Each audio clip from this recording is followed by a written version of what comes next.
C'est dans cette ambiance festive que la population de Lokossa a reçu en ce début de semaine des leaders de l'Union progressiste. À la tête de la délégation, l'honorable Dakpe Sossou, initiateur de cette campagne de proximité en faveur du duo Talon Talata. Les villages et hameaux de Lokossa sont parcourus afin de faire savoir aux électeurs les grandes réalisations du PAG et celles en vue pour le second quinquennat. Je dois dire que ce quinquennat du président Patrick Talon a été placé sous le signe des réformes et de la rigueur. Et le prochain quinquennat serait destiné à la jeunesse, c'est-à-dire la formation, l'employabilité de la jeunesse. Et suite à cela, je dois inviter tous les jeunes, où qu'ils soient, pour qu'ensemble, ils puissent accompagner ce quinquennat en votant massivement pour le chef de l'État. Le vote doit être fort avec à la clé un taux élevé de participation. En langue maternelle, l'honorable Dakpe Sossou explique aux militants les pièces qui donnent quitus au vote. À Kolo, à mes même carte d'identité, on a d'accord hydro. Médecine, les pieds couverts et les pieds ton couleur, les pieds capou, et dans ce dé.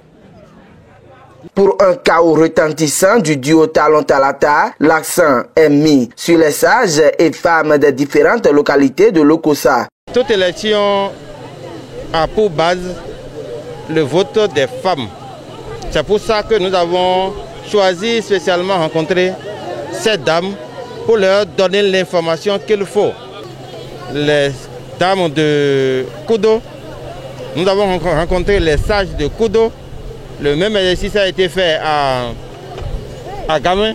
C'est pour la première fois au Bénin que nous voyons une femme hissée en dessus au haut niveau de la hiérarchie administrative du pouvoir. Donc ils doivent comprendre, nos sœurs doivent comprendre qu'elles ont tout intérêt, la jeunesse, elles ont tout intérêt à voter pour le duo Talon Talata. Le message de la délégation est visiblement entendu et la population est prête à sortir massivement le 11 avril prochain pour donner feu vert à Talon pour la continuité des belles œuvres de développement engagées. Je dirais qu'il faut être aveugle pour ne pas voir ce qui se passe. Vous voyez le nombre que nous avons embravé, nous avons entretenu depuis le matin.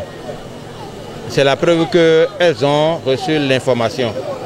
Et si celles-là ont l'information, multipliée par le nombre que vous devez savoir qu'elles peuvent aller informer, donc l'information est déjà passée. Tout Lokossa doit se lever comme un seul homme pour porter en triomphe le duo TT.